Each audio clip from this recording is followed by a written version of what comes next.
I never imagined this. Thea Sinclair was 28 years old and had 2 secrets she guarded like treasure. 1. She had never slept with anyone. 2. She wasn't ashamed of it, even when friends laughed or men gave up on her. She was waiting for a real connection, not convenience or social pressure. But that Friday night, running from a persistent coworker, she bumped, literally, into the most dangerous man in the city and ended up confessing secret number 1. And Roman Volkov looked at her with cold predator eyes and said one word that changed everything. Perfect. First of all, hello, I'm Lena, the mind behind every story on this channel. And now on screen, you're seeing comments from Stella Crawford and Rose. Thank you so much to all of you who comment. And tell me something. If you found out you're dating a mafia boss, what would you do? Answer down below and maybe your comment will appear in the next video. Chapter 1. The Encounter and the Confession. You're safe now.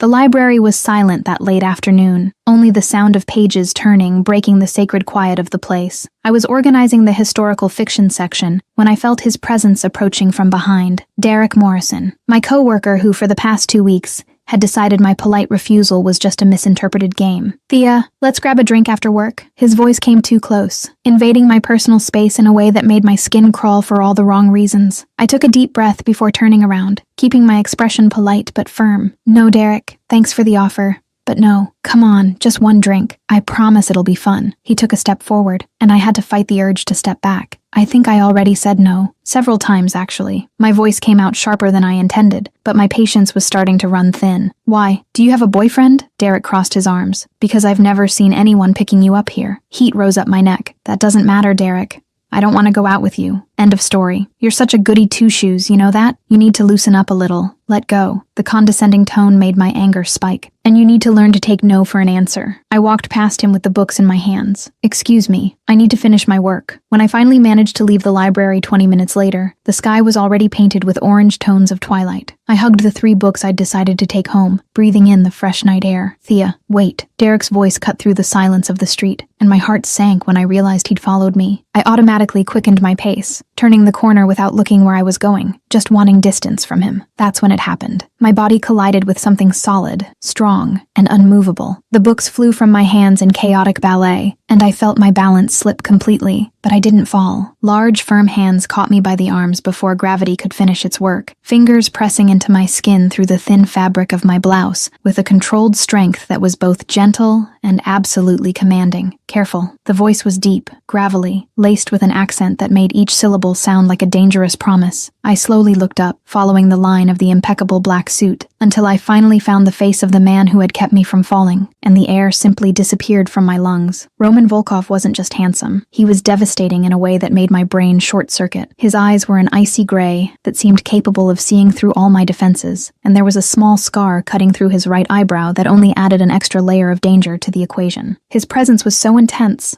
I felt the air around us grow heavier, as if the atmosphere itself recognized it was in the presence of someone powerful. Sorry, I wasn't looking where I was going. The words tumbled out while he continued holding me, his fingers still firm on my arms. Are you running from someone? The question came accompanied by a penetrating look that seemed to read every secret in my expression. Before I could answer, Derek's voice cut through the moment. Thea, I just wanted to talk. You don't need to. He stopped dead when his eyes met Roman's, and I watched the color drain from his face in real time. Roman turned his head slowly, with a feline grace that was terrifying in its smoothness, and the icy look he directed at Derek could have frozen hell itself. She said no, several times. From what I understood, I just wanted to talk. Derek's voice came out shaky. And she doesn't want to. Roman took a few slow steps toward Derek. So you're going to leave. Now, before I lose my patience. Who are you? Derek tried to sound defiant, but his voice betrayed his fear. Roman tilted his head slightly, and the smile that curved his lips had nothing friendly about it. Someone you definitely don't want as an enemy. Get out of here before I change my mind about letting you leave in one piece. Derek literally ran, and I heard the sound of his footsteps fading down the sidewalk. The silence that followed was charged with an electric tension that made my skin tingle. Roman walked back to where I stood, crouching down to pick up the books scattered across the ground. Does he bother you like this all the time? Lately, yeah. I crouched beside him to help, our fingers almost touching, but I can handle it. You didn't have to. Didn't seem like it. He handed me the books, and when our eyes met again, I felt something tighten deep in my chest. Something warm and scary and completely new. You work at the library? Yes. What's your name? Roman Volkov. He studied my face. Need a ride home? I don't usually accept rides from strangers. The answer came automatically. Something that almost looked like a smile touched his lips. Smart. But I just saved you from your stalker. That should count for something. I laughed nervously. I guess so. But my apartment is close. Just a few blocks. Then I'll walk with you, to make sure he doesn't come back. It wasn't a question. I sighed, but couldn't avoid the small smile. Okay, thank you. The walk took only 10 minutes, but Roman had a presence that filled the space in a strange but comforting way. Do you like working with books? He broke the silence. I love it. It's like peace, you know? Quiet. Stories. Do you read? Occasionally. Mostly history, philosophy, military strategy. Makes sense, I murmured. You seem strategic. He turned his head to look at me. And you seem kind. Heat rose to my cheeks. Thank you. I think it was a compliment, Thea. We reached my building too quickly. I stopped in front of the door, not knowing what to say. This is it. Thanks for everything. For getting rid of Derek. For walking with me. For not being a serial killer. I wanted to die of embarrassment. Ignore that last part. He didn't laugh, but his eyes gleamed with amusement. I'll consider it ignored. He pulled a card from his jacket's inner pocket. If Derek bothers you again, call me. I took the card. It only had a phone number. This just has a number, no company name. It's all you need to know for now. Suspicion finally caught up with my brain. What exactly do you do, Roman? Various businesses. Nothing you need to worry about. That was one of the vaguest answers I've ever gotten in my life. It was a safe answer. He studied my face. Good night, Thea Sinclair. Good night, Roman Volkov. And thank you. Really. He stayed silent for a long second. Just looking at me. You're welcome. 3 days passed without incident, until Derek simply didn't show up for work. Thea, do you know where Derek is? A colleague asked. No, why? He requested a transfer to another branch. In another city, completely out of the blue. She seemed shocked. Very strange, don't you think? My stomach tightened with a feeling. As soon as I could, I ran to the bathroom and dialed the number on the card. He answered on the second ring. Thea, how did you know it was me? Unknown number. Few people have this contact. Derek requested a transfer to another city. I took a deep breath. Roman, did you do something? I offered him some alternatives. He chose the smartest one. What does that mean? It means he won't bother you anymore. Ever again. The promise in his voice was solid. Are you mad at me?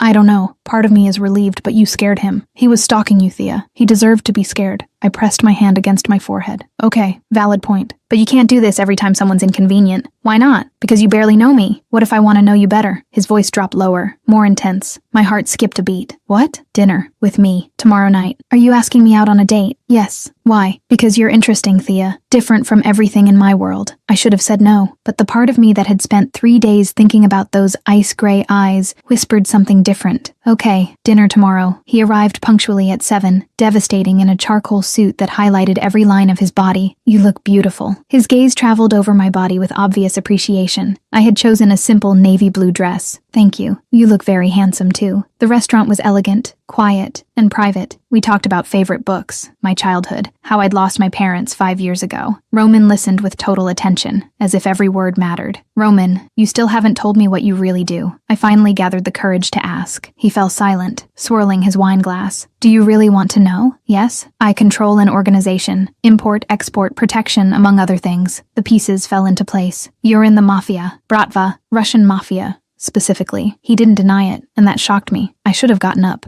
But I stayed seated, surprisingly calm. And you're telling me this why? Because if we keep seeing each other, you'll find out eventually. I prefer to be honest now. What if I get up and leave? Something that looked like pain passed through his eyes. I respect your decision, but I'd be disappointed. Why me, Roman? He leaned in, and suddenly he was too close. Because you're pure, Thea. You're real, genuine, different from everything that's part of my world. When I look at you, I see something I thought didn't exist anymore. I'm nothing special. You are, and the fact that you don't realize it only makes you even more special. He took my hand. You make me want to be better. My heart was beating so hard, I was sure he could hear it. In the car on the way to my apartment, the proximity made the air seem too thin. Are you afraid of me? The question came softly. A little, but not of you, of your world. I wouldn't let anything from that world touch you. Ever. The promise was absolute. How can you guarantee that? Because I'm the man who controls that world, and what's mine, I protect with everything I have. We reached my building, and he came to my side of the car, opening the door with old-fashioned courtesy. When I got out, he stood there, so close I had to tilt my head back. His hand slowly rose to touch my face with a gentleness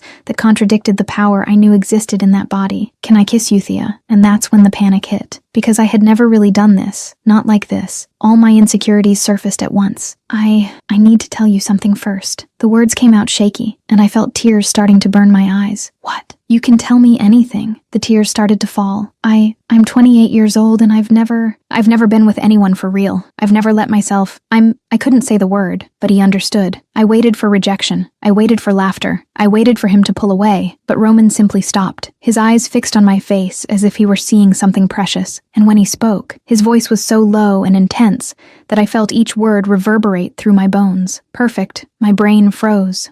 What? He used his thumb to wipe away the tears. "You, Thea, you're perfect. Exactly like this. Exactly as you are. You don't think it's weird? Pathetic?" His expression shifted to cold fury. "Who made you think there's something wrong with you? Friends? Ex-dates? Everyone always thought there was something wrong with me." The words came out in sobs. Both his hands rose to hold my face. "There's nothing, absolutely nothing, wrong with you. You waited for a real connection, for something that mattered. That's not pathetic. That's rare. Precious. It shows strength and conviction. I thought you'd leave. I'm not going anywhere, but now I know I need to be even more careful with you." He wiped away more tears. "I won't pressure you. I won't rush you. When it happens, if it happens, it'll be because you chose it, because you trust, and it'll be completely your decision. You're so different from what I expected." A small smile touched his lips. "And you're exactly what I didn't know I needed." He leaned in slowly, and when his lips touched mine, it was gentle, respectful, loaded with promise, but without pressure. It was perfect in a way that made more tears fall, but these were from relief, from gratitude. When we pulled apart, I was breathless and trembling. "Wow," it was all I could say. His expression softened. "Wow, that was my first real kiss. And it was, wow." Something shifted in his eyes, something deep and intense and almost possessive. "The first of many, if you'll let me." "I will." He kissed my forehead with reverence. "Good night, Thea. Sleep well." "Good night, Roman." I went up to my apartment with shaking legs and my heart beating a chaotic rhythm. When I closed the door, I let my body slide to the floor. I touched my lips with trembling fingers, still feeling the ghost of his kiss. Roman Volkov, head of the Bratva,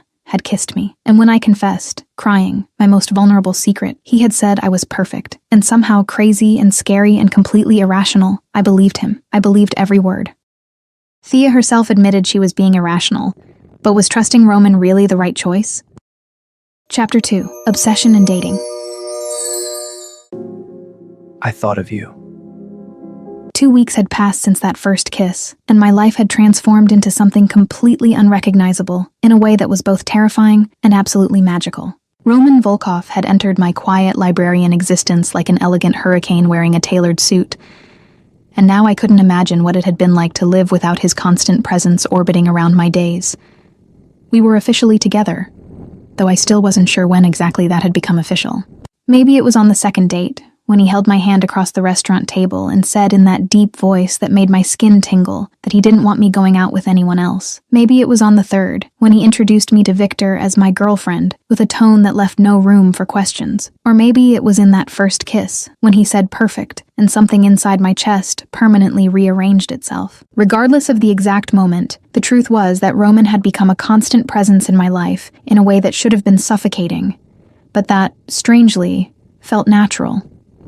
He sent me good morning texts before my alarm even went off, showed up at the library during my lunch break with food from expensive restaurants I would never have the courage to enter alone, and called me every night before bed just to hear my voice. And the flowers. My God, the flowers. Every single day, without exception, a different bouquet arrived at the library with a small card that said only R in elegant, angular handwriting. Red roses on Monday, white lilies on Tuesday, pink tulips on Wednesday, and so on in an endless rotation of colors and scents that transformed my work desk into an improvised garden. My colleagues were shocked the first few times, surrounding my station with wide eyes and curious whispers about who the mysterious man was who was clearly obsessed with me. Now, 2 weeks later, they just smiled when the delivery arrived, some with barely disguised envy in their eyes, others with that kind of genuine joy that comes from seeing someone being treated like something precious. And that was exactly how Roman treated me, like a rare treasure he'd found by accident, and now guarded with a kind of possessive reverence that should have scared me, but instead made something warm and safe spread through my chest every time he looked at me. What surprised me most was his patience. We kissed, of course, long kisses that made my head spin, and my heart beat so hard, I was sure he could feel it through the layers of clothing that always remained firmly in place. But Roman never pushed for more. His hands stayed respectfully on my waist or my face, never wandering into territories that might make me feel uncomfortable or rushed. It was as if he'd made a silent promise to himself that he would court me the old-fashioned way, with patience and care, and was determined to keep that promise no matter what it cost. Victor was Roman's right-hand man, and I officially met him at the end of the first week of dating during dinner at an Italian restaurant that Roman said was owned by an associate. Victor was a few years younger than Roman, with short-cut blonde hair and blue eyes that didn't miss any detail. The kind of man you instinctively knew was dangerous, even when he was smiling politely. "So you're the girl who tamed the boss," Victor said as soon as we sat down, and there was genuine humor in his voice, even though the words were provocative. I laughed, feeling heat rise to my cheeks like it always did when someone made comments about my relationship with Roman. Tamed is a very strong word for what's happening here. No, it's the perfect word. Victor leaned forward, his eyes gleaming with barely contained amusement. He smiles now. "Do you understand how significant that is? Roman never smiled before you showed up. Never." I turned my head to look at Roman, who was visibly irritated with the direction the conversation had taken, an almost imperceptible tension in his jawline. "Victor, are you sure you want to keep talking?" "Completely sure." Victor ignored the veiled threat, with the ease of someone who knew Roman well enough to know exactly how far he could push. "And he's patient now, too. Boss was never patient with anything in his life, but with you, it's like watching a man reborn. Maybe because she deserves patience," Roman said, and the way he spoke, with that intensity burning beneath the calm words, made something inside me melt completely. "Because she's important." Victor fell silent for a moment, studying me with an expression that seemed to be reassessing who I was and what I represented in Roman's life. "You must be really special. I've known this man for 15 years, since he took over the Bratva after his father died. I've never seen him like this with anyone." The mention of Roman's father made something shift in the atmosphere around us, a sudden tension that spread across the table like creeping ice. I felt Roman go completely still beside me, his muscles stiffening in a way that indicated this was a painful topic that shouldn't be touched. I took his hand under the table, intertwining our fingers in a gesture of silent comfort, and felt when he squeezed back with a force that bordered on painful, but that I knew he needed. "Were you close? You and your father?" The question came out soft, careful, giving him the option to answer or change the subject as he wanted. "No." The answer came so cold and final that it effectively ended any further exploration of that territory, and I simply nodded, squeezing his hand once more to show I understood, that I wouldn't push, that I respected the boundaries he clearly had regarding the past. The rest of the dinner flowed more smoothly, with Victor telling carefully edited stories about him and Roman over the years, always stopping before the details became too specific or violent. It was obvious he was trying to give me a glimpse of the man Roman was, without completely scaring me, and I appreciated the effort even knowing there was probably much more hidden between the lines than he was willing to reveal. Iris, on the other hand, had no filter when I finally told her about Roman 3 days after our first date. We were at my apartment on a Friday night, she with a glass of wine in hand, and me with tea, because I'd never developed a taste for alcohol, when I casually let slip that I was dating someone. "You're dating?"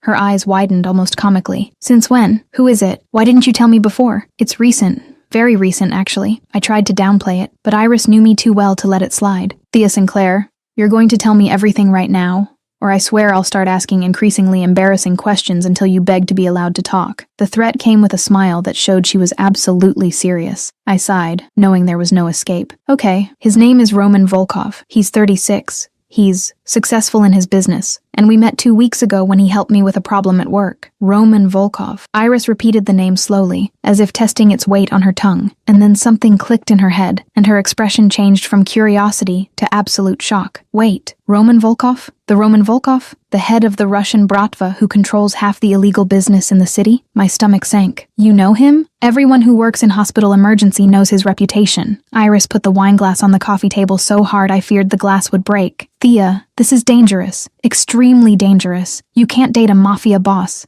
especially from the Bratva. He would never hurt me." The defense came automatically. Instinctive, loaded with a certainty that came from somewhere deep inside me. Not him. His world. Iris stood up, starting to pace back and forth across the room with nervous agitation. "People who live that kind of life have enemies, Thea. Violent and dangerous people who won't hesitate to use you against him if they find out you matter. He protects me," I said softly, thinking of all the times in the past 2 weeks I'd noticed discreet men following me at a distance. Bodyguards that Roman had placed in my routine without even asking if I wanted them. He would never let anything from that world touch me. Iris stopped pacing and looked at me with a mixture of frustration and genuine concern. "And your situation? Does he know about you being—" Heat instantly rose to my cheeks. "I told him on the first date, even before we officially started dating. And the question came loaded with tension, as if Iris was preparing to need to defend my honor against someone who had reacted badly. And he said I was perfect. The words came out in a whisper, still loaded with the emotion I'd felt in that moment. Said there was nothing wrong with me, that waiting for a real connection showed strength instead of weakness. And since then, he's been incredibly patient and respectful about everything. Iris fell silent for a long moment, just watching me with those eyes that knew all my secrets and insecurities. You're in love with him. It wasn't a question.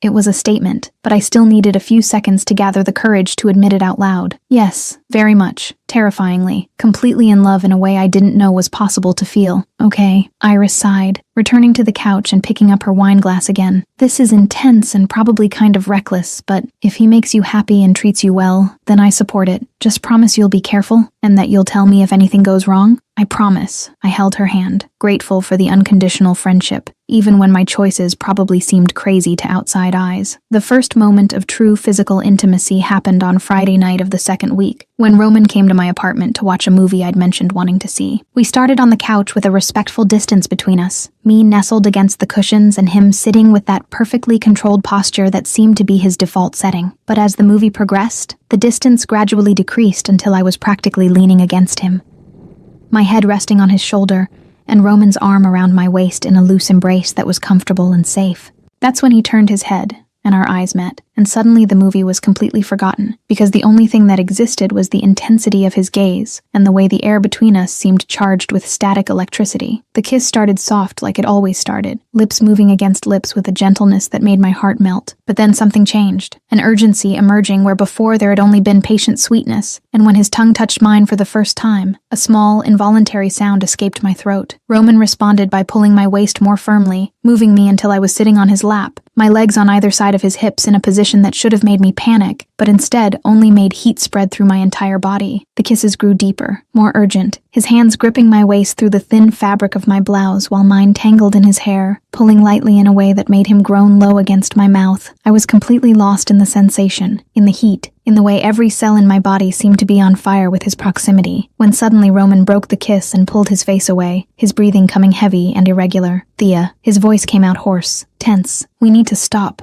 Confusion hit me like cold water. Why? Did I do something wrong? No. God, no. He held my face with both hands, forcing me to look directly into his eyes that were darkened by something I was beginning to recognize as desire. You didn't do anything wrong. It's just that if we don't stop now, I'm going to want more. And you're not ready for more. Courage came from somewhere deep, fueled by the heat still pulsing through my veins, and the way he was looking at me like I was something infinitely precious. What if I'm getting ready? His eyes widened slightly, genuine surprise passing through his normally controlled expression. Thea, I trust you, Roman. The words came out firm, even with my heart beating so hard I was sure he could feel it through the layers of clothing between us. More than I've trusted anyone in my entire life. I know, and that's— He closed his eyes for a second, as if fighting something internally. That's exactly why it can't be today. Not like this, on the couch watching a movie like it's something casual. When it happens, and if it happens, it needs to be because you're absolutely sure of what you want, and it needs to be perfect. The vulnerability that had started to creep in surfaced again, that hateful voice in the back of my head whispering poisonous doubts. Are you sure you want me, even with all my inexperience? Even knowing I probably won't know what to do or how to do it right? The change in him was instant. The hands holding my face became firmer, almost possessive, and when he spoke, his voice was loaded with an intensity that made something inside my chest tighten painfully. Thea Sinclair, I want you exactly as you are. Your purity, your innocence, your kindness, your way of seeing the world as if there's still hope in it. Everything. Every part of you. I'm obsessed with you in a way that borders on unhealthy. Obsessed? The word came out in a whisper as I processed the raw confession. Completely, dangerously, pathologically obsessed. He pressed his forehead against mine, his ice-gray eyes burning with something so intense it almost hurt to look at directly. You're everything good in a world full of shit. You're the only pure thing I've touched in years, and I'm going to protect that. Protect you, with every breath I have. The emotion came in a wave so strong it left me speechless. So instead of trying to talk, I simply pulled him back into a kiss that was different from the others, loaded not just with attraction, but with something deeper, more meaningful, more permanent. When we separated this time, I was trembling slightly, and Roman pulled me into a tight embrace that made me feel safe in a way that had nothing to do with physical protection, and everything to do with emotional connection. I trust you, I whispered against his chest, feeling his heart beating strong and steady beneath my palm. Completely, and I'll never break that trust. The promise came firm, Absolute, sealed with a kiss on my forehead that was so full of reverence, I felt tears start to burn in my eyes. Never, Thea. You have my word. And in that moment, nestled in the arms of a man the world knew as dangerous, but who with me was just gentle, patient, and completely devoted, I knew with absolute certainty that I was lost in a way I would never want to be found. Roman Volkov had captured me completely, body and soul, and I was more than willing to let him keep me. Chapter 3. Garrett and Consequences. He won't bother you. Life had acquired a strangely comfortable routine over the past few weeks, with Roman becoming such a constant presence in my existence that I'd almost started to forget the world outside our dating bubble still existed and kept spinning with its own dramas and complications. That's why Garrett Walsh's arrival at the library caught me completely off guard, like a stone thrown into the calm surface of a lake that until then had been perfectly tranquil. Garrett showed up Monday morning, a few minutes after I opened the library for the day, with a confident smile and a folder of documents indicating he was the new employee management had mentioned hiring the previous week. He was attractive in a conventional way that probably worked well for him in most social situations, with brown hair slicked back, bright green eyes, and a kind of easy charm I immediately distrusted for reasons I couldn't fully name. "Hi, you must be Thea." He extended his hand with that smile that had probably been practiced in front of a mirror. "They said you're the best person to show me how things work around here and train me on the system." I shook his hand briefly, before releasing it, keeping a professional and polite expression, even as discomfort was already starting to creep across my skin. "Welcome to the library. I'll show you how everything works and walk you through the cataloging system we use." The first few hours were normal enough, with Garrett asking appropriate questions about the work and paying attention to the explanations I gave about the library's procedures. But then, as we approached lunchtime, something shifted in how he interacted with me, a familiarity emerging where before there had only been professional interest. "Do you eat lunch here or usually go out?" The question came with a look that was clearly more than casual curiosity about work routines. "I could take you to check out some cool places nearby, since you probably know the area better than I do." The answer came automatically, polite but firm in the way I'd learned to be after the situation with Derek. "I have a boyfriend, Garrett, but thanks for the offer." I expected that to be enough, that mentioning a boyfriend would establish the necessary boundaries and end any romantic interest before it could develop into something problematic. But Garrett just smiled in that way, that indicated he didn't see my relationship as a real obstacle. "Does he come have lunch with you sometimes?" The question was asked with a calculated lightness that made my stomach tighten with a bad feeling. "Not always. He works far from here." I started to explain before realizing I was justifying something that didn't need justification. "So he probably wouldn't mind me keeping you company during lunch once in a while, right? Just as colleagues. Nothing major." The smile stayed firm, but there was something in his eyes that showed he knew exactly what he was doing. "Garrett," I tried to keep my voice calm and professional, even as irritation was starting to bubble beneath the surface. "I really prefer to keep things strictly professional here at work. Nothing personal. I just think it's better that way." He raised his hands in a gesture of surrender that was completely theatrical and not genuine. "No problem. Just being friendly, but I completely understand." Except he didn't understand, or chose not to understand, because the following days brought a constant series of invitations for coffee, comments about how pretty I looked in certain colors, jokes about my invisible boyfriend who never showed up, and a general insistence that was rapidly approaching harassment territory. By Wednesday, I was visibly tense every time Garrett approached my workstation, my shoulders automatically stiffening, and my expression closing into a mask of cold professionalism that I hoped would finally make him get the message. "You know this boyfriend of yours probably isn't that serious if he never shows up here," Garrett commented casually, while pretending to look for a book in the section near my desk. "Maybe you should consider expanding your options, meeting new people." That's when my patience finally ran out completely. "Garrett, I've already said several times that I have a boyfriend and I'm not interested. You need to stop this now." "Wow, relax. I was just talking." The defensiveness in his voice was irritating, because he knew exactly what he was doing, and was trying to make me feel like I was overreacting. I spent the rest of the day avoiding unnecessary interactions with him, and when I finally got home that night,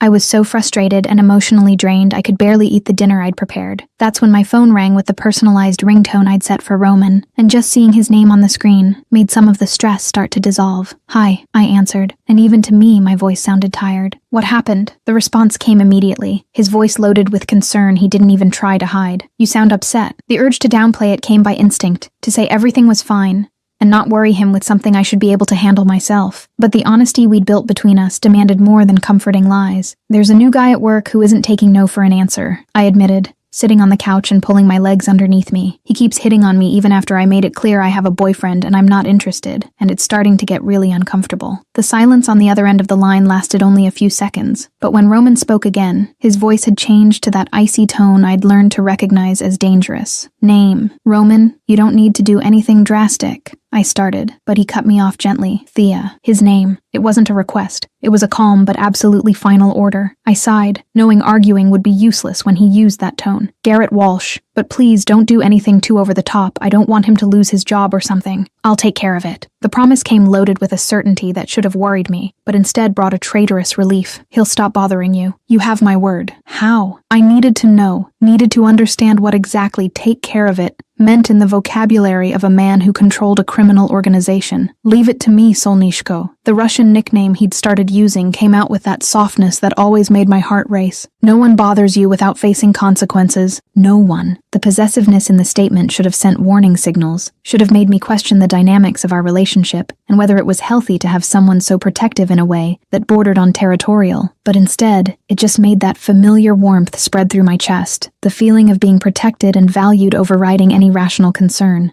2 days passed without anything obviously dramatic happening, and I'd almost started to think maybe Roman had decided to let things run their natural course. But then Garrett arrived late Friday morning, and just by looking at him I knew something had happened. He was pale in a way that had nothing to do with lack of sun, his eyes wide with something that looked dangerously close to barely contained panic. His hands trembled slightly when he tried to turn on the computer, and I noticed he looked at me with a mixture of fear and something that could have been newly discovered respect. "Garrett, are you okay?" one of our colleagues asked mid-morning, obviously worried about his appearance. "You're very pale. You look like you've seen a ghost." I had some problems with my car, and with the bank, and some other things. His voice came out tense, and then he turned to look at me directly with an urgency that caught me completely off guard. "Thea, do you know Roman Volkov?" My stomach sank even as I kept my expression carefully neutral. "I do. Why? He's your boyfriend?" The question came out almost like a strangled shout, loaded with disbelief and what seemed to be genuine terror. "Yes, he is," I confirmed calmly, watching the way the color drained even more from his face,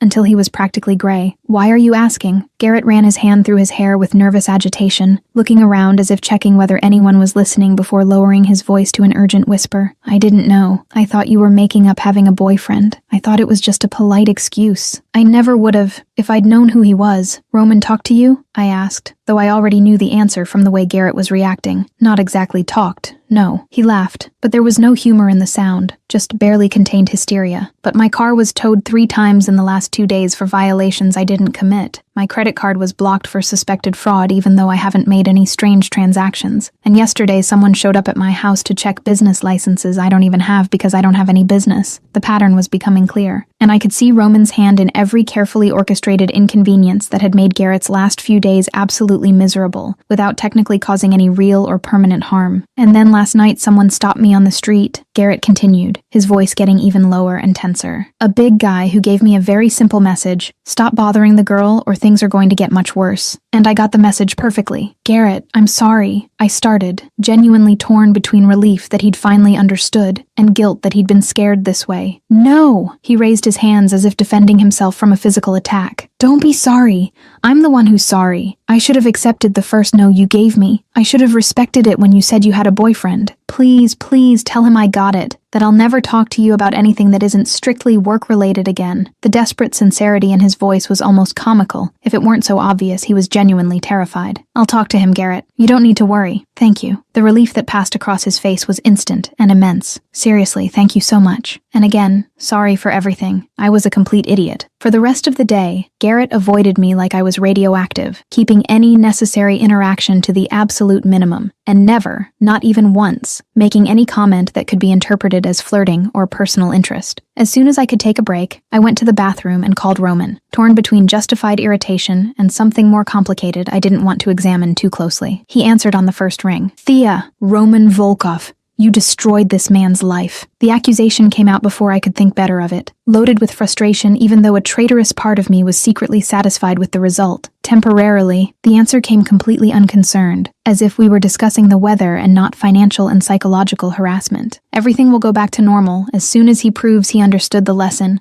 and continues respecting boundaries. You can't just do this every time someone annoys me at work, I argued, even knowing I was fighting a losing battle. I don't do it with everyone, only with those who stalk and harass you after you make it clear you're not interested. The distinction was made with logic that was hard to contest. Garrett had multiple chances to stop and chose to ignore your discomfort. He deserved to be scared a little. I pressed my free hand against my forehead, feeling the beginning of a headache throbbing at my temples. Okay, I admit you have a valid point again, but still, this is excessive. Are you mad at me? The question came softer, loaded with something that sounded vulnerable, in a way Roman rarely allowed his voice to show. And there was the problem, because as much as my rational head said I should be irritated with the way he'd manipulated the situation, my heart was singing with the knowledge that he cared enough to act, that my comfort and safety were important enough to him to take measures. I should be, I admitted honestly, because lying had never been part of what we built, but I'm not. Part of me finds this absurdly protective, even though it's clearly excessive. I'm possessive about what's mine, Thea. The words came loaded with an intensity that made my heart skip. And you're mine, completely, absolutely mine. The heat that spread through my entire body with that declaration had nothing to do with room temperature, and everything to do with the way Roman could make me feel precious and desired with just a few carefully chosen words. Possessive is a very strong word. I tried to sound reproachful, but my voice came out too weak to be convincing. It's the right word, and you know it. I could hear the smile in his voice now, that masculine satisfaction of having won an argument that hadn't really even been a discussion. Come have dinner with me tonight. I want to see you. I want to make sure you're okay after all this stress with Garrett. The urge to say yes was almost overwhelming, but there were responsibilities that needed to be considered. I have to finish cataloging the new books that came in. Leave it for Monday. The suggestion came firm, persuasive. One night away from work won't make a difference, and you deserve to relax after the week you've had. He was right. And besides, the idea of spending the evening with Roman was infinitely more attractive than staying alone in the apartment, mentally reviewing all the strange interactions with Garrett. Okay, dinner. I gave in, and the happiness I heard in his voice when he responded made something inside my chest melt completely. I'll pick you up at 7. Wear something comfortable. Nothing formal. Roman arrived exactly at 7 like he always did, his punctuality one of the many things I'd learned to appreciate over the weeks. But instead of taking me to one of the elegant restaurants we normally frequented, he took me to his apartment, a surprise that made my eyebrows rise in silent question. I thought we could have a quiet night here, he explained as he guided me inside, his hand at the small of my back in a gesture that had become familiar and comforting. I ordered food from your favorite Thai restaurant, and we can watch that documentary about historical libraries you mentioned wanting to see. The fact that he'd remembered these small details about my preferences made something warm spread through my chest, the attention to detail showing how much he really paid attention to everything I said. The evening flowed with the ease that had become our trademark, conversations interspersed with comfortable silences as we ate and watched the documentary, but there was an underlying current of tension that had nothing to do with discomfort, and everything to do with the constant awareness of each other, the way every accidental touch sent small waves of electricity across the skin. When the documentary ended, I was nestled against his side on the couch, my head resting on Roman's shoulder, and his fingers tracing distracted patterns on my arm in a way that was both relaxing and disturbing. Thank you for taking care of the situation with Garrett, I said softly, breaking the comfortable silence that had settled between us. Even though your methods are questionable, I appreciate that you care enough to act. I'll always take care of you, Thea. The promise came firm, absolute. Anyone who makes you feel uncomfortable or threatened will have to deal with me. That's non-negotiable. I turned my head to look at him, studying the strong profile illuminated by the room's soft light. You realize this is intense, right? That most people would find this level of protection over the top? He turned to face me, his ice-gray eyes burning with that intensity that always made my heart race. I'm not most people, and you're not just another girlfriend. You're the only pure and good thing I've touched in years, and I'm going to protect that with everything I have. The words should have sounded excessive, too dramatic to be taken seriously. But the way he spoke, with absolute conviction and raw vulnerability, made them sound like the simplest truth in the world. I love you. The words escaped before I could think them through. 3 simple words that carried the weight of everything I was feeling, and the moment they came out, I knew they were true in a way that couldn't be questioned. Roman went completely still for a few seconds, his eyes widening slightly with genuine surprise, and then something shifted in his expression, a softness emerging where normally there was only careful control. I love you too. The confession came hoarse, loaded with emotion he rarely allowed to show. More than I thought it would be possible to love someone, more than is probably safe or healthy. The kiss that followed was different from all the others, loaded not just with desire, but with the declaration we'd just exchanged, with the promise of everything those 3 words meant. And when we finally pulled apart, both breathless and trembling slightly, I knew with absolute certainty that I'd found exactly what I'd been waiting for all these years. Real connection, true love. Roman Volkov, in all his dangerous intensity an absolute devotion, and I wouldn't trade it for anything in the world. I won't judge Thea. After all, who hasn't said they loved someone after only a few days of knowing them, right? Chapter 4: Everyday Life in Iris.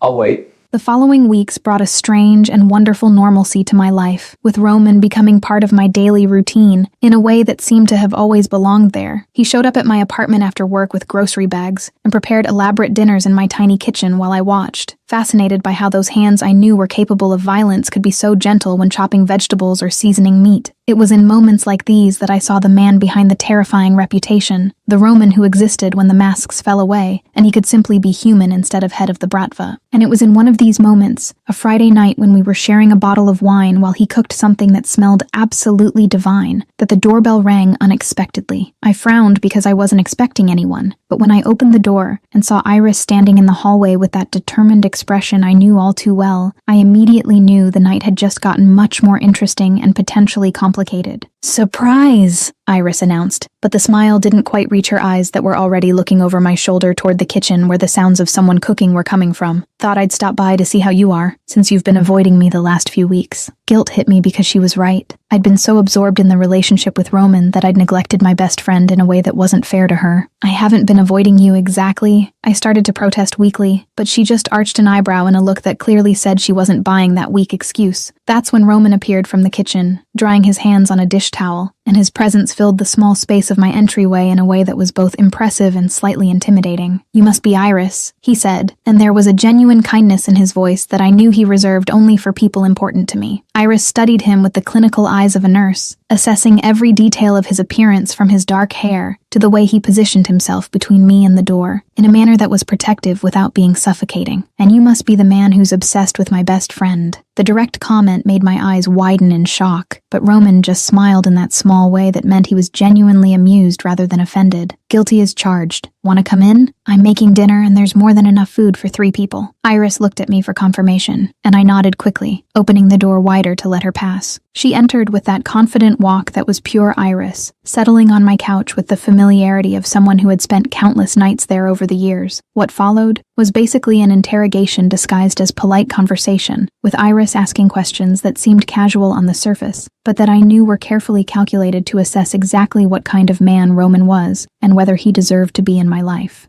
"So Roman, what are your intentions with Thea?" The question came direct, no beating around the bush, and I wanted to sink into the couch from pure embarrassment. "Iris!" I protested, but Roman just touched my shoulder gently in a gesture that said it was okay. "Serious," he answered, maintaining direct eye contact with Iris in a way that showed he wasn't afraid of her scrutiny. "My intentions are completely serious." "Define serious." Iris crossed her arms, assuming the posture I recognized as her full protective mode. "She's mine. Permanently. I have no intention of letting her go or treating her like something temporary or disposable." The words came loaded with absolute conviction that made my heart race even as Iris processed the statement. "Possessive," Iris commented, and it wasn't clear if it was approval or criticism. "Extremely." Roman didn't deny it, accepting the label with the same ease he accepted most things related to his feelings for me, but also protective, dedicated, and completely devoted to her well-being. Iris fell silent for a moment, studying Roman with that intensity she normally reserved for difficult patients, and then she leaned forward with an expression that suddenly became much more serious and slightly threatening. "If you hurt her in any way, physically or emotionally, I will hunt you down personally." The threat came calmly, but loaded with absolute sincerity. "I don't care who you are or what kind of power you have. She's my family, and I protect my family." To my surprise, Roman smiled with what seemed to be genuine approval. "I would expect nothing less from someone who truly cares about her, and you can relax because I'd kill anyone who threatens Thea. That would include myself if I'm ever stupid enough to hurt her, which I have no intention of being." The answer caught Iris off guard. I could see it in her eyes, and after a few more seconds of silent assessment, she finally relaxed her posture and nodded once as if an important decision had been made. "Okay,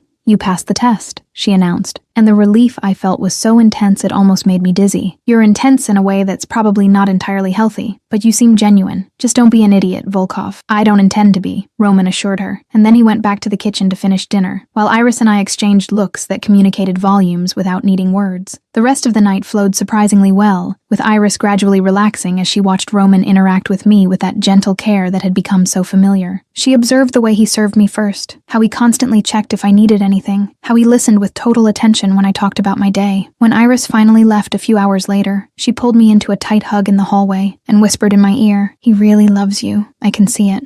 Just be careful with his world, okay?" "I will be," I promised. And when I closed the door and went back to find Roman cleaning the kitchen, I felt a wave of gratitude for having people who cared enough to protect me, even when I didn't necessarily need protection. The following days established a routine that was comfortable in a way I'd never experienced before in any relationship. Roman started spending more and more time at my apartment, showing up after work and staying until late at night, sometimes even falling asleep on my couch when conversations stretched on for hours. I loved watching him move through my small space, the way he seemed so out of place with his expensive suits and commanding presence, but at the same time perfectly at home. He cooked for me when I came home tired from work, massaged my shoulders when they got tense from leaning over books all day, and sat in comfortable silence reading reports on his tablet while I got lost in historical novels on the other side of the couch. It was domestic in a way that should have been boring but instead was perfect, the simple normalcy being exactly what we both needed after living lives that were complicated in different ways. One night, after he'd fallen asleep on the couch again, I watched him for a few minutes, before gently touching his shoulder to wake him. He opened his eyes immediately, that instinct of always being alert,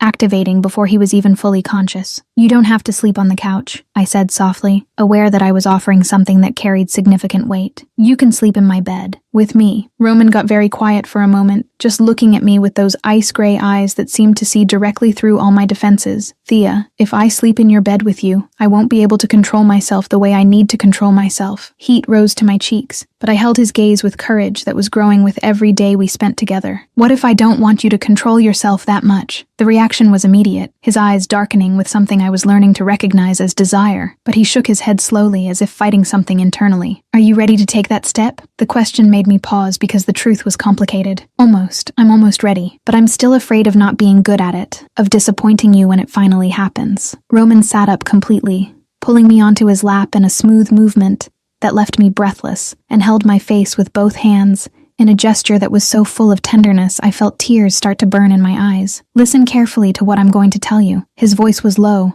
but loaded with absolute intensity. "When this happens, and it will happen when you're completely ready and not a second before, it's going to be perfect. Not because you'll do everything right, or because you'll know exactly what to do, but because it'll be you, and everything about you is already perfect for me. You can't know that." I started to argue, but he cut me off with a soft kiss that effectively silenced any objection. "I know," he said against my lips. "I know because I know you, because I trust you completely, because every moment I spend with you is better than anything I've experienced before. So stop worrying about disappointing me, because it's literally impossible." The absolute conviction in his words made something inside my chest release, a tension I hadn't even realized I was carrying finally dissolving. In Roman's office a few days later, Victor made a casual comment that resulted in one of the most entertaining conversations I'd witnessed between them. "Boss, you still haven't taken the next step with her?" Victor asked, with that lack of filter that apparently came from years of friendship. Roman looked at him with an expression that would have terrified anyone else. "No, she's a virgin in case you forgot. I'm waiting until she's completely ready." "You? Waiting? The man who never waits for anything in his entire life?" Victor seemed genuinely shocked in a way that was almost comical. "She really has completely changed you." "For her?" Roman answered with absolute simplicity. "I'd wait years if necessary.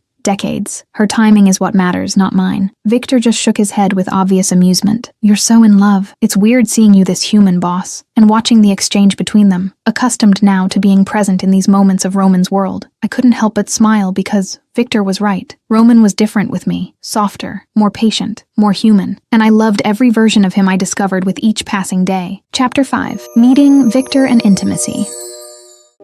I'll wait. All right. Dinner with Victor happened at an elegant Italian restaurant downtown, and my nervousness increased with every passing minute as Roman drove there with that characteristic calm that made it seem like meetings like this were routine for him. They probably were, but for me, officially meeting the right-hand man of the man I was dating felt like too important a step to be treated so casually. Victor was already waiting when we arrived, sitting at a table in the corner of the restaurant with that relaxed but alert posture that suggested he was constantly assessing everything around him. When he saw us approaching, A wide smile lit up his face, and there was obvious amusement in his blue eyes that immediately made me both nervous and curious about what exactly he found so funny. "So you're the girl who tamed the boss," Victor said as soon as we sat down, and his tone carried genuine humor that made it impossible to take offense at the words. I laughed, feeling the familiar heat rise to my cheeks as I tried to formulate a response that didn't sound completely lame. Tamed is a very strong word to describe what's happening here. No, it's the absolutely perfect word. Victor leaned forward with his eyes gleaming with barely contained amusement. He smiles now. Do you understand how significant that is? Roman never smiled before you showed up in his life. Never. Not once in all the years I've worked for him. I turned my head to look at Roman, who was visibly irritated with the direction the conversation had taken, an almost imperceptible tension in his jawline that I'd learned to recognize as discomfort. "Victor, are you absolutely sure you want to keep talking in this direction?" "Completely sure, boss." Victor ignored the veiled threat with the ease of someone who knew Roman well enough to know exactly how far he could push without real consequences. And he's patient now, too. Boss was never patient with absolutely anything in his entire life. But with you, it's like watching a completely different man. "Maybe he's patient with me because I deserve patience," I said softly, touching Roman's hand on the table in a gesture of silent solidarity. Victor fell silent for a moment, studying me with that intensity that suggested he was reassessing who I was and what exactly I represented in Roman's life. "Because you matter. You're the first person in years, maybe decades, who really matters to him in a personal way and not just strategic." The raw sincerity in the statement made something tighten in my chest, and I squeezed Roman's hand a little tighter, wanting him to know without words that the feeling was completely mutual. "Victor, how long have you known Roman exactly?" I asked, genuinely curious about the history between the two men who clearly shared more than just a professional relationship. 15 years, since he took over." The answer came casually, but carried weight I could feel even without fully understanding the context. "Took over?" I echoed, confused about what exactly that word meant in this specific context. "The Bratva, when his father died," Victor clarified, and I immediately felt Roman go completely still beside me, his muscles stiffening in a way that indicated we'd just stepped into extremely dangerous and painful territory. The question came out before I could think better of it, guided by genuine curiosity and the desire to better understand the man I was falling more and more in love with. "Were you close? You and your father?" "No." Roman's answer came so cold and final that it effectively froze any attempt at further exploration of that topic, his voice carrying a kind of cutting ice I rarely heard directed at or near me. I didn't push. I didn't ask follow-up questions. I just took his hand under the table, intertwining our fingers in a gesture of silent comfort that said without words that I understood, that I respected the clearly established boundaries, that I wasn't going to demand explanations for things he obviously wasn't ready to share. Roman turned his head to look at me, and there was genuine surprise in his ice-gray eyes, as if no one had offered comfort without demands before, as if he expected me to insist on answers and was disappointed when I simply accepted what he was willing to give. The word came low, almost a whisper, loaded with gratitude that went far beyond the specific moment. I just nodded, squeezing his hand once more before returning my attention to Victor, who was watching our exchange with a thoughtful expression that suggested he was reaching conclusions about me that were probably deeper than I was comfortable being analyzed. The visit to Roman's apartment happened 3 days after dinner with Victor, and the magnitude of the space left me completely speechless, in a way that made him smile with that silent satisfaction I was learning to love. It wasn't simply an apartment in the traditional sense of the word. It was practically an entire floor of one of the most luxurious buildings in the city, with huge floor-to-ceiling windows that offered stunning views of the city lights, spreading to the distant horizon. "This is huge." It was literally all I could say, slowly spinning in the middle of the living room that was bigger than my entire apartment times 3, my eyes trying to absorb every detail of the minimalist but clearly expensive decor. "It's safe, isolated from the rest of the world, and now it's yours too, if you want." Roman watched my reaction with that total attention he always devoted to me, as if every expression that crossed my face was important and deserved to be memorized. I stopped spinning to look at him directly, confusion coloring my voice. "Mine? What do you mean mine?" He walked to where I was standing, his hands finding my waist in a gesture that had become so familiar and comforting. "You can come here whenever you want. Stay as long as you want. Consider this space an extension of your own. I want you in my life completely, Thea, not just in compartmentalized or separate pieces." The weight of what he was offering made my heart squeeze in a way that was both scary and absolutely wonderful. "This is a very big step. Are you sure?" "More sure than I've ever been about anything in my entire life." He pulled a key from his pocket that had clearly been prepared before I even arrived, extending it to me. "This is yours, to use when you need or want to." Roman's kitchen was a work of art in stainless steel and black black marble, with professional appliances that probably cost more than a new car. He had insisted on preparing dinner for me instead of ordering food, and I sat on the high counter, watching him move through the space with that natural efficiency that suggested frequent practice. I don't know exactly when the atmosphere changed, when casual conversation gave way to something more charged and intense, but suddenly Roman was standing between my legs, where I sat on the counter, his hands on my waist, and his eyes fixed on mine with an intensity that made it hard to breathe properly. The first kiss was soft, almost hesitant, but quickly deepened into something more urgent and needy. His hands gripped my waist through the thin fabric of my blouse, pulling me closer until there was practically no space between our bodies, and I automatically wrapped my legs around his hips in a position that should have made me panic, but instead only intensified the heat spreading through my entire body. When his mouth left mine and began to trace a slow and deliberate path along my jawline toward my neck, a completely involuntary sound escaped my throat, something between a sigh and a moan that I'd never made before, and that made Roman pause for a fraction of a second before continuing his attention to my neck. And then suddenly he stopped completely, pulling his face away and looking at me with eyes darkened by desire, but also by something that looked like intense internal struggle, his breathing coming heavy and irregular in a way that mirrored my own. "Thea, we need to stop." The words came hoarse, tense, loaded with obvious effort. Or, the question escaped before I could think better of it, my own voice sounding strange and breathless. "Or I take you to the bedroom and we don't stop." The raw honesty in the statement made my heart skip several beats. Courage came from somewhere deep, fueled by the heat still pulsing through my veins. "What if I want to go to the bedroom?" Roman went completely still, just looking at me with an intensity that seemed capable of burning me from the inside out, and I could see the internal struggle happening behind those ice-gray eyes. "Are you sure of what you're saying?" And there was the complicated truth, because a large part of me desperately wanted to take that step, but another part was still scared of all the ways I might not be enough. I'm almost sure. But not today, Roman. I need a little more time to be absolutely certain. No disappointment appeared in his expression. Instead, Roman just kissed my forehead with that reverence that always made my heart melt completely. The gesture so full of tenderness I felt tears start to burn in my eyes. "I'll wait. I'll always wait as long as you need. Thank you for being so patient with me," I whispered, touching his face with fingers that trembled slightly. "Thank you for trusting me enough to consider taking that step eventually," he responded, holding my hand against his face. "You have no idea what it means to me." And there, in his kitchen with my legs still around his hips and my heart beating fast, I knew I was falling in love in a way I would never want to recover from. Chapter 6. His World and Reality. This is my world. The visit to Roman's actual workplace happened on a Tuesday afternoon, 4 weeks after we started dating, and it was in that moment that I finally understood the complete difference between the man he was with me and the man the rest of the world knew and feared. He had invited me casually during breakfast at his apartment, mentioning he had some matters to handle, and asking if I wanted to come along to see where he spent most of his days. At the time, it seemed like a simple and even sweet offer in a way, an attempt to include me more completely in his life, to not keep parts separate and compartmentalized.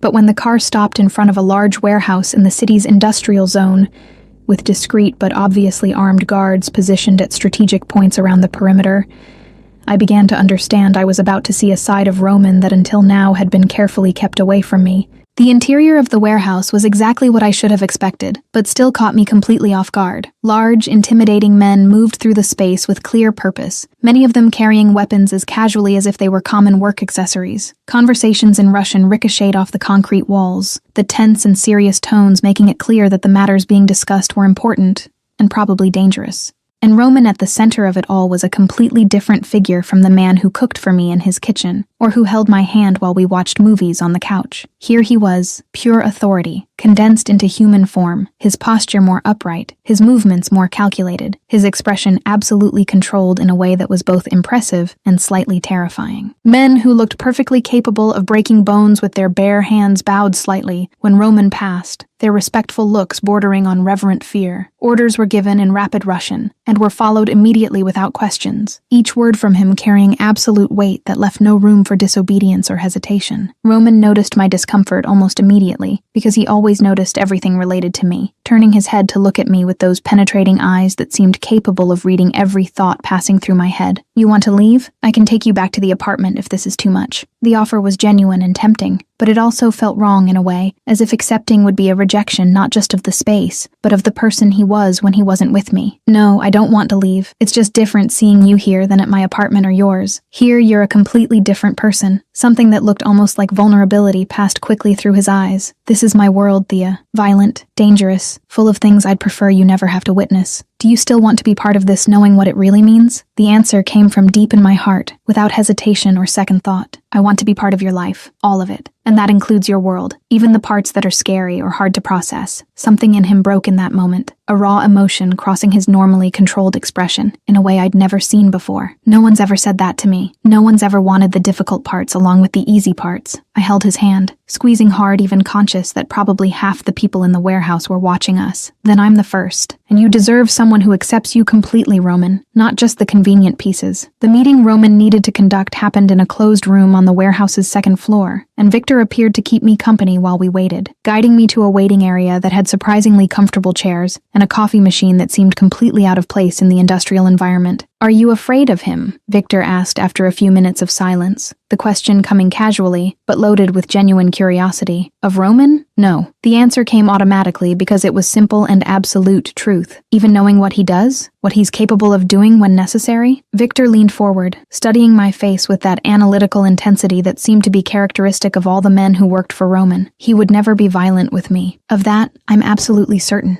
I spoke with conviction that came from weeks observing the way Roman treated me like something infinitely precious that needed to be protected. "How do you know with such certainty?" The question wasn't challenging, just genuinely curious about the source of my confidence. I thought for a moment before responding, trying to articulate something that was more intuitive feeling than rational logic. "Because when he looks at me, I see a different man.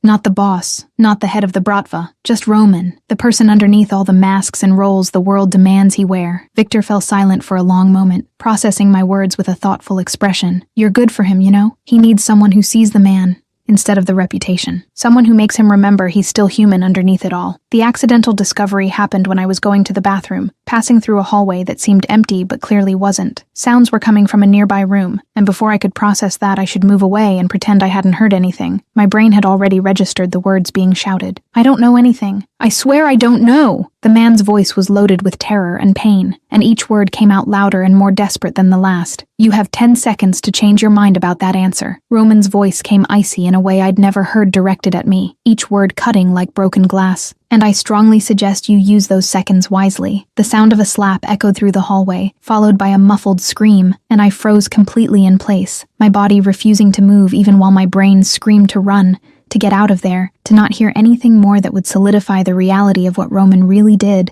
when he wasn't being gentle and patient with me. Victor appeared out of nowhere, taking me by the arm firmly, but not brutally, and quickly guiding me away from that room. "Come on, Thea, you shouldn't be hearing this. He's hurting that man." The words came out weak, shocked, loaded with a reality that until now had been more theoretical than concrete. "He's interrogating. It's part of the job, part of what needs to be done to keep the organization running and protect the people under his protection." Victor spoke with practicality that suggested scenes like that were completely normal for him. "I need air, now," I managed to say, feeling the warehouse suddenly seem too small. The air too thin, everything pressing around me in a way that made it hard to breathe properly. The car was in heavy silence as Roman drove, neither of us knowing exactly what to say or how to break the tension that had settled between us like a physical wall. Victor had obviously told him about what I'd heard, and his jaw was tense in a way that indicated he was preparing for a difficult conversation. "You heard." It wasn't a question. It was a simple statement of fact. "Yes, I heard." There was no point in lying or pretending it hadn't happened. "And now you're afraid of me." His voice was carefully neutral, but I could hear something underneath that sounded dangerously close to resignation. "Not of you specifically, of what you do maybe, of the violence that's part of your world." I tried to articulate the difference because it was important, because he needed to understand that my fear wasn't of him as a person, but of the realities of his lifestyle. I can't change that, Thea. This is who I am, what I do to maintain control and protect what's mine. Each word came heavy with acceptance that this could be the end of us. But you're different with me. You're kind and patient and would never hurt me, I argued, feeling tears start to burn in my eyes because I didn't want this to be the end. Not when I'd found something so rare and precious. Because with you, I can be different. With you, I have permission to be just a man instead of the boss. He stopped the car on the shoulder, turning to look at me directly. But the rest still exists, Thea. The violence, the danger, all the ugly parts you just heard. That doesn't disappear just because I want to be better for you. Tears started to fall before I could stop them. I know that, and it's scary and hard to process. But I still love you. Even scared, even knowing what you do. I still love you more than I thought it was possible to love someone. Roman went completely still, his eyes widening slightly with something that looked like genuine shock. You love me? Even after today? Yes, I love you. So much. Completely, I admitted through tears. And that scares me as much as anything I heard in that warehouse. Something shifted in his expression, all the tension draining as he reached to wipe away my tears with surprisingly gentle fingers. I love you too, Thea, more than I thought it was possible to love anyone. You're the first pure and good thing that's entered my life in decades, and the idea of losing you, you're not going to lose me, I interrupted, taking his hand and squeezing hard. I just need time to process all of this, to understand how to balance the man I know with the reality of what you do. We sat there in the parked car, processing the weight of everything that had been said and unsaid, and when he finally pulled me into a tight embrace, I allowed myself to melt into him, letting love overcome fear, even knowing the journey ahead would be complicated. Well, now Thea truly saw how violent Roman's world is. Is she really going to be able to stick around after this? Chapter 7. Serena and Jealousy. She's my present. What? The social event was exactly the kind of thing I normally avoided with all my strength. One of those formal charity dinners where rich and powerful people gathered to pretend they cared about causes, while really just showing off wealth and making strategic connections. Roman had made it clear that his presence was mandatory for political reasons related to his business, and when he asked if I wanted to accompany him, my first instinctive reaction was to politely decline and spend the evening comfortably at home with a book. But then he had looked at me with those ice-gray eyes that always made my heart skip, and said he wanted me by his side, that my presence would make the entire evening more tolerable, and I had given in because I was quickly discovering I was practically incapable of denying anything he asked for with that soft and sincere voice. The dress I chose was simple, but elegant, black and mid-length, nothing too elaborate, because I had no experience with formal events, and didn't want to look like I was trying too hard. Roman had shown up at my apartment wearing a tuxedo, that probably cost more than 3 months of my rent. And the way he had paused upon seeing me, his eyes traveling over my body with obvious appreciation, had made all the nervousness worth it. The event hall was full of people who clearly belonged to that world of luxury and power. Women wearing designer dresses and jewelry that probably cost more than I made in an entire year. Men in impeccable tuxedos discussing business in low tones while waiters circulated with expensive champagne. Roman kept his arm around my waist all night, introducing me to people whose names I immediately forgot, keeping me close to him in a way that was both protective and possessive. That's when she appeared, as we were near the bar. Serena Kozlov was exactly the type of woman I would expect to see on someone like Roman's arm, tall and stunning in a red dress that seemed to have been painted onto her body, black hair falling in perfect waves down her back, and a confidence in her movements that came from someone who knew exactly how much power she had over the men around her. And the way her eyes widened when she saw Roman with me made it absolutely clear that she knew him, and knew him well. Roman. His name came out of her mouth loaded with intimate familiarity. Who is she? I felt Roman's arm tighten around my waist, pulling me even closer to him in a gesture that was unmistakably territorial. My girlfriend. Serena laughed, but there was no genuine humor in the sound, just barely disguised disbelief. Girlfriend? You don't do girlfriends, Roman. You never have. I do now. The answer came simple and final, leaving no room for argument or debate. Serena's eyes assessed me from head to toe in scrutiny that made my skin crawl uncomfortably, and I could see the judgment forming in her expression even before the words came out. She seems too innocent for your world. How long do you think she'll last before she realizes what she's gotten herself into? She's perfect for my world, Roman responded, and the absolute conviction in his voice made something warm spread through my chest, even in the middle of the discomfort of the situation. How long this time? Serena pressed, and there was bitterness starting to leak through the polished facade. You get tired of your distractions quickly. You always have. The irritation that had been growing finally reached boiling point, and the words came out before I could think better of diplomacy or social etiquette. "I'm not temporary, and are you?" Serena turned all her attention to me, her eyes darkening with something that looked dangerously close to anger. "I'm someone who knows him intimately, who understands his world in ways you clearly don't." "Past," I responded, keeping my voice firm even with my heart racing. "You're his past. I'm present and future." Roman made a low sound that could have been an aborted laugh, and when I quickly looked at him, I saw something that looked like genuine pride shining in his eyes.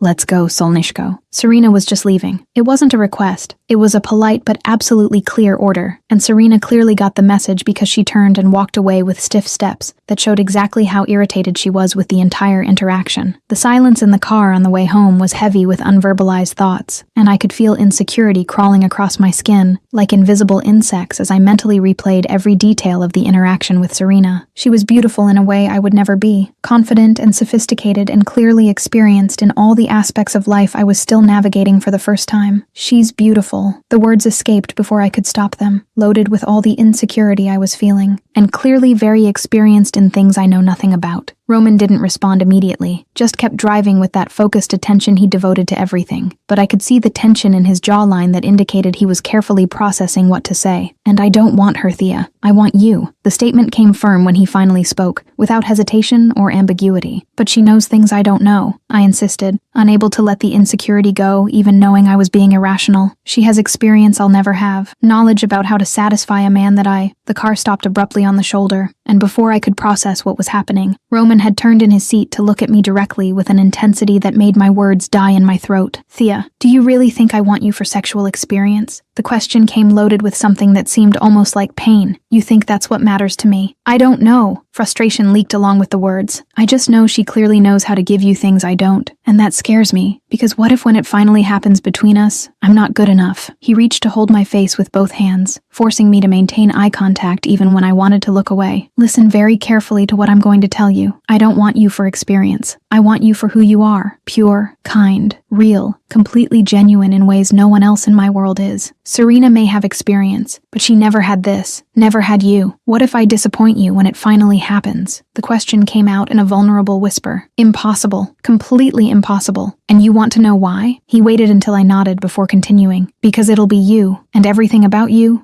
every part of who you are, is already perfect for me. Experience doesn't matter, technique doesn't matter. What matters is the connection between us, and that already exists more deeply than anything I've had with anyone else." Tears started to fall before I could stop them, but they were tears of relief this time, not insecurity. I pulled him into a kiss that was different from the others, loaded not just with love, but with gratitude for his patience, for the way he always knew exactly what to say to calm the fears I couldn't always verbalize adequately. When we pulled apart, I was trembling slightly, but it was a good tremor, fueled by positive emotion instead of fear. "I'm almost ready, really this time. Very close to being completely ready to take that step with you." His eyes widened slightly, genuine surprise passing through his normally controlled expression. "Are you sure? You don't need to rush anything because of Serena or any insecurity. I'll wait as long as necessary." "I know you'll wait." I touched his face with fingers that still trembled a little. "But this isn't about rushing. It's about finally being ready to trust completely, to give myself in every way to someone who deserves that trust." He kissed my forehead with that reverence that always made my heart melt. "When you're absolutely certain, I promise I'll make it perfect for you. I'll take care of you in every way possible." Chapter 8. Roman's Past and Healing. I'm here. The night at Roman's mansion had started like so many others in recent weeks, with a quiet dinner followed by conversations on the couch that stretched into the late hours. When exhaustion finally overcame me, Roman guided me to the guest room with a soft kiss on my forehead and a whispered promise that he'd be right down the hall if I needed anything. I fell asleep quickly, wrapped in sheets that smelled of lavender and comfort, completely unaware of what the early morning would bring. The scream woke me abruptly at 3 a.m., a sound so loaded with pain and terror that for a few seconds, my confused brain couldn't process where it was coming from or what it meant. Then I heard it again, louder this time, words in Russian being shouted with a desperate urgency that made my heart race. "Roman." I got out of bed without thinking, my bare feet silent on the wooden floor as I ran down the hallway to his room. The door was ajar, and when I entered, the scene I saw made my chest tighten painfully. He was in bed, his muscular body covered in sweat that made his skin shine under the dim light coming through the windows, shaking in a way that seemed too violent to be just a common nightmare. His hands gripped the sheets hard enough to make his knuckles white, and the screams kept coming out in rapid Russian. I couldn't understand, but that carried an anguish that needed no translation. "Roman," I called softly, approaching the bed cautiously, even knowing he was still asleep. "Roman, wake up." I touched his shoulder gently, and the reaction was instant and terrifying. His eyes flew open suddenly, completely disoriented and wild, and before I could process what was happening, his hand had grabbed my wrist with force that bordered on painful, pulling me down while his body moved in a clearly trained defensive reflex. "It's me." The words came out in a breathless shout, my heart beating so hard it seemed about to explode. "It's me, Roman. It's Thea." Recognition took a few seconds to reach his eyes, confusion gradually giving way to horror when he finally focused on me and realized what he'd done. His hand released my wrist immediately, and he pulled away as if my touch burned. "Thea." His voice came out hoarse, broken. "Did I hurt you?" "No. You didn't hurt me." I held my wrist that still throbbed slightly, but the physical pain was insignificant compared to the concern I felt for him. "You just grabbed it. You didn't really hurt me. You were having a nightmare." He sat up in bed, his head falling into his hands in a gesture of defeat that was completely opposite to the confidence he normally displayed. "You shouldn't have seen this. You shouldn't have to deal with this." I sat on the edge of the bed beside him, careful, but determined. "What did you dream about, Roman?" "Nothing important." The answer came automatically, a defense clearly rehearsed from years of hiding vulnerability. "Roman, you were screaming loud enough to wake the entire building. It wasn't nothing." I took his hand, intertwining our fingers. "You can trust me, like I trust you." The silence stretched long enough that I started to think he wasn't going to talk, but then he began, his voice coming out broken and low. "My father, Alexei, he wasn't good. He was cruel, violent in ways most people can't imagine." Each word seemed to cost him physically. "When I was a child, he said he was training me to lead the bratva, that I needed to be strong. So he beat me, locked me in dark places for days, tested me in ways no child should experience." Tears started to burn in my eyes, but I said nothing, just squeezed his hand tighter. "It continued until I was 16, until I finally got strong enough to fight back." His voice got even lower. "I almost killed him that day. I should have killed him. You were a child, Roman. He abused you in every way possible." Indignation leaked through the words. "He made me what I am, cold, violent, capable of terrible things." Self-accusation was heavy in every syllable. "No." I turned to face him completely. "You're not cold. Not with me. You choose to be different with me because you make me want to be different. But the rest, the violence, the coldness, that's all his fault." His voice broke completely. I had no adequate words, so I just pulled him into a tight embrace, wrapping my arms around him with all the strength I had. "He doesn't define who you are now. You choose who you are every day, and you choose to be good with me, to be kind, to be patient. Those choices are yours, not his." And then Roman broke. He cried in a way that seemed like years of pain finally finding release, his entire body shaking with sobs he'd probably been holding in since adolescence. I just held him, letting the tears soak my nightgown, offering the only comfort I could, constant presence and unconditional acceptance. We stayed like that for an indeterminate time, until the sobs gradually subsided and his breathing finally returned to normal. "Thank you." The word came whispered against my neck. "For what?" "For not being afraid. For not judging me. For staying even after seeing this." He pulled away enough to look at me. "Most people would run. I always stay. I promised." Touching his face. "And Roman, you said I'm pure, but you deserve purity too. Peace, love, you deserve everything good. I don't deserve you. You deserve everything. And I'm going to show you that every day for the rest of the time you let me." I pulled him into a kiss that was different from all the others, loaded with healing and complete acceptance. Chapter 9, Threat and Protection. You're mine.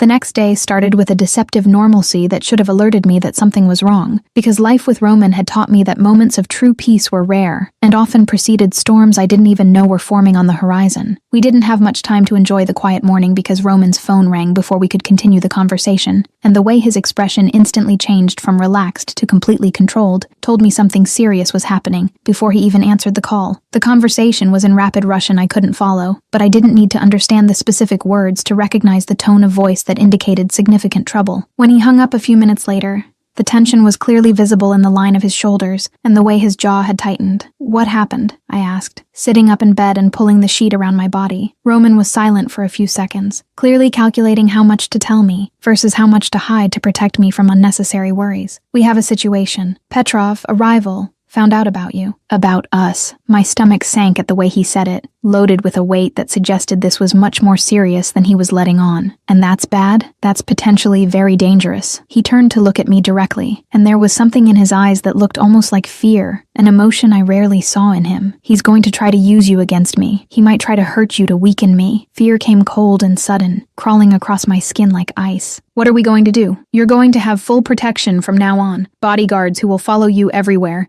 increased security at your apartment and the library, a driver to take you to and from work. Each item was listed with that controlled efficiency that indicated he'd already thought through every detail. I'm not going to let anything happen to you, Thea. That I promise. The reality of the situation became concrete on Monday, when I returned to work and noticed the discreet but obviously present men who followed me at a carefully calculated distance. They were professional enough not to be obvious to most people, but I'd learned to recognize the signs after weeks in Roman's world, the way they positioned themselves strategically, how their eyes constantly scanned the environment, how their hands always stayed close to where I knew they carried hidden weapons. Roman was more tense than I'd seen him in weeks, the worry clear in every call he made to check if I was okay, in every text asking me to confirm my location, in the way he showed up at the library during lunch hour when he'd normally be busy with important meetings. You're scaring me, I admitted quietly during one of these impromptu lunches, sitting with him at a nearby cafe while the bodyguards maintained a discreet perimeter around us. How worried should I be about this? He held my hand on the table, his fingers intertwining with mine in a gesture that had become our way of seeking mutual comfort. I'm not going to lie to you, Thea. Petrov is dangerous. He doesn't have the same codes I have, doesn't have the same lines he won't cross. If he decides that hurting you is the best way to get to me, he won't hesitate. So what do we do? I can't live in constant fear, Roman.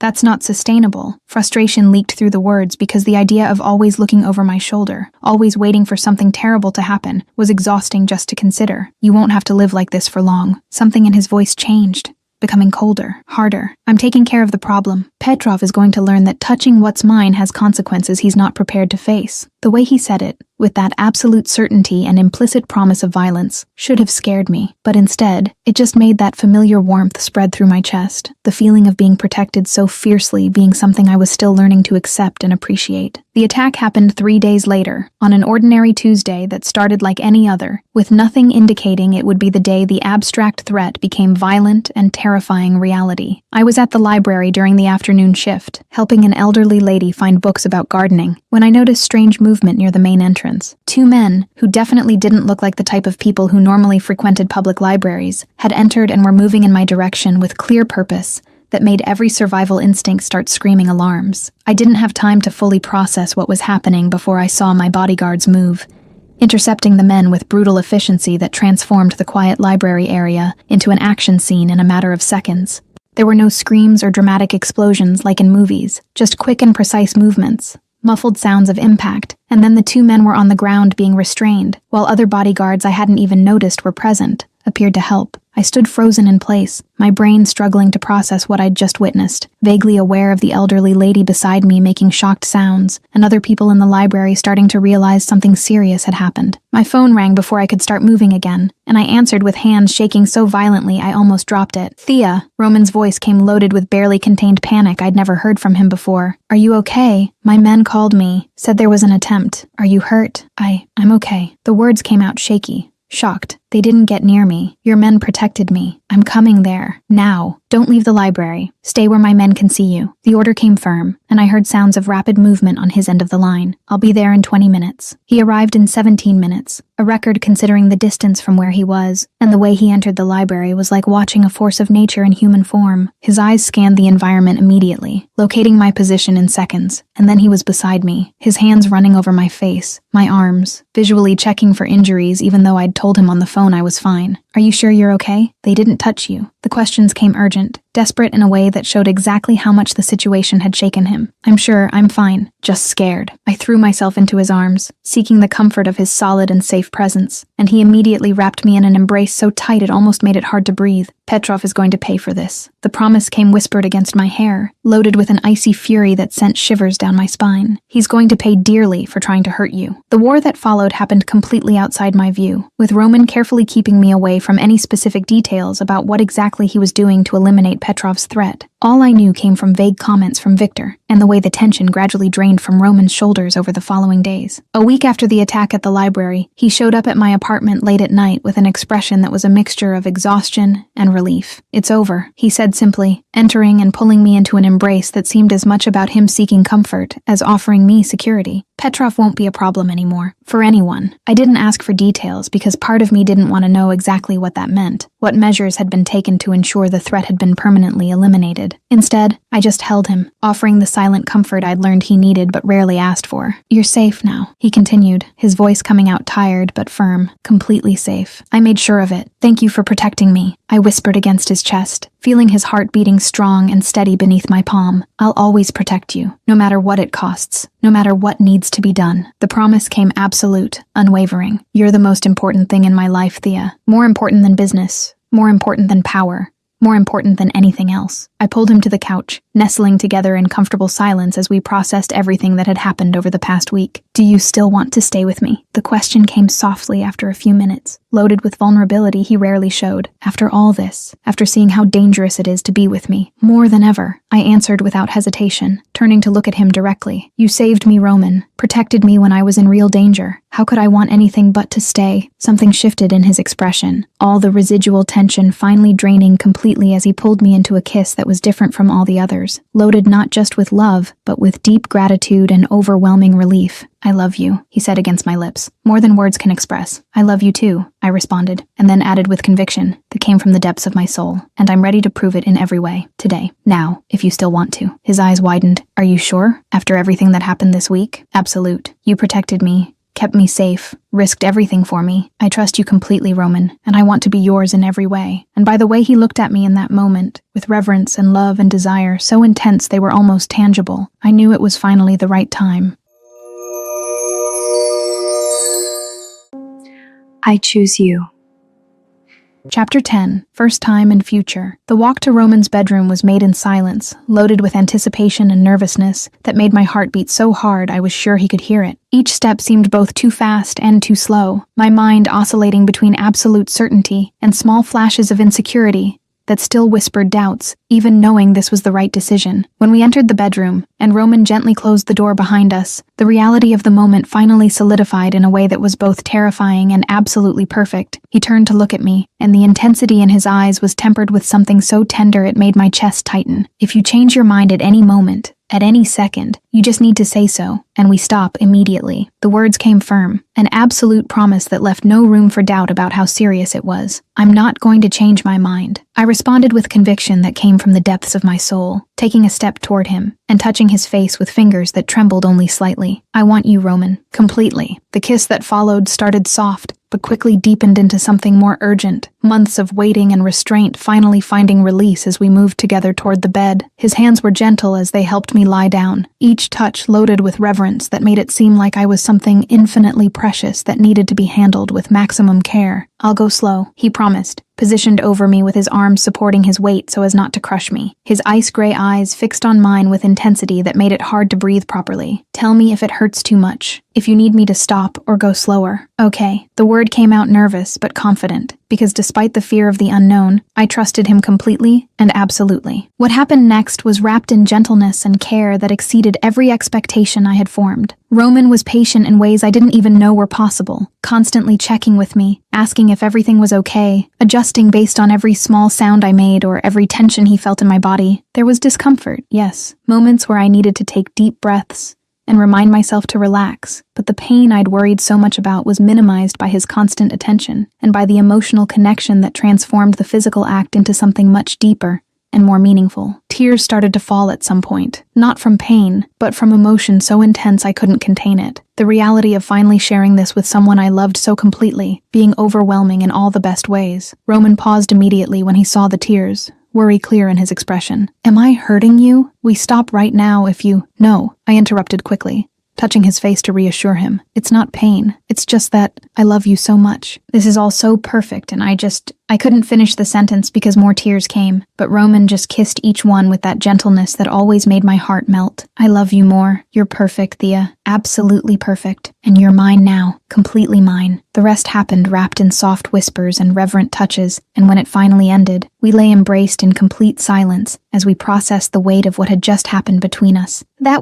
I started after a few minutes, trying to find adequate words to describe an experience that seemed to transcend common vocabulary. Perfect? Roman suggested, one hand tracing lazy patterns on my back in a way that was comforting and intimate at the same time. Beyond perfect. Thank you for everything, for being so patient, so careful, for making this be exactly what I needed it to be. Gratitude leaked through every word. Thank you, for trusting me enough to share this, for choosing me as the person you wanted to have this experience with. He kissed my forehead, for giving me something so precious. I'll always trust you, I promised, nestling closer to the warmth of his body, and I'll always protect you, love you, worship you in every way possible. The promise came sealed with another kiss.